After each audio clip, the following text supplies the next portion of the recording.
So what you're gonna do is pick a light source. Pick a side that is going to be the bright side. So I'm gonna say that my light is shining this way. So my light hitting this side. You can say it's coming down from the top if you want. You can say it's coming from the other side, from the back, whatever. But that's gonna affect where your light source is. So if mine's coming from this side, then this whole edge over here is gonna be a nice like medium gray, right? Because the sun is not hitting it. It's not getting any direct light.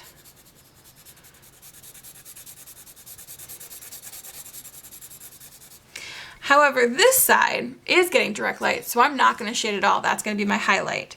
This guy here, I'm gonna do a middle ground, a lighter gray. Now remember, you can always get darker and you can always erase and get lighter, assuming that you've made lightish marks. Okay. And you're gonna keep doing this. So this guy here, again, the light's not shining at it, so he's gonna be a darker side. And you're gonna continue this kind of logic throughout the rest of your picture.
Okay, so as I did that, I was just double checking like what part needs floors. So like over here, I need to be able to see where the floor and the wall stop. Floor, wall, or floor, wall, floor, wall, floor, wall.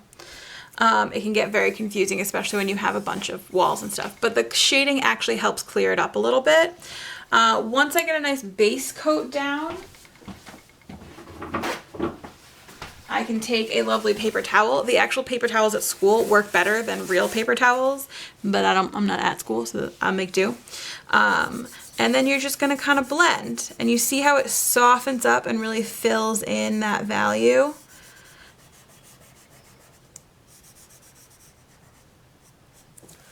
If you need to make it tighter, just like fold a tighter little corner here,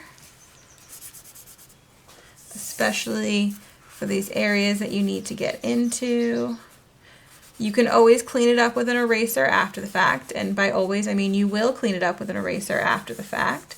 You want to try to stay on all the same values at the same time, because your pencil is going to be picking up, or your paper towel, I mean not pencil, your paper towel is going to be picking up the value, and you don't want to hop from a really dark place and then accidentally add a darker value that you've picked up on your paper towel to an area that's supposed to be light. But you can see how this kind of softens and fills stuff in. And then now is a great chance to go back through and be like, oh, this corner right here needs a little bit more, so I'm going to add a little bit more, and then go back with my paper towel and add that in. Okay. You'll also do that with these darker areas, but you can see even though I'm taking stuff off and smoothing it, it should still stay a darker value. You can also be switching up which pens you use. The softer value pencils give you that softer, darker colors. The light ones do still blend, they just don't blend as dramatically as the one I'm showing right now, because I'm using a 4B. That's a very soft pencil. It's a very sad kitty cat over there. Yeah, you talking to all my kids? That's Sabrina. She says hi.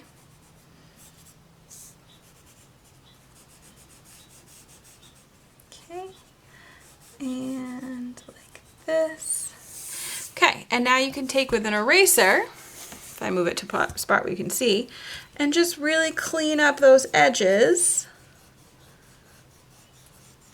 and bring back your nice straight lines. Because you spent all that time getting it nice and precise, right? Now is not the time to lose all of that. I am going to say it's really annoying trying to blow these through a mask, so maybe save erasing for when you're at home and you don't have to.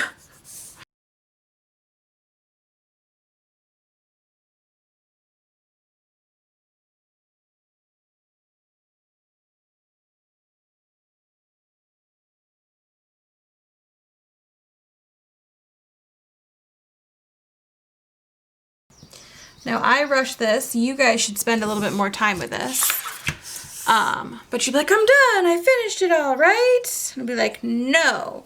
I do want you to go back in with your pencil and clean up some of these edges. Even though you clean them up with an eraser, you do it again with your pencil and you can see how it really does make it nice, crisp, and clear.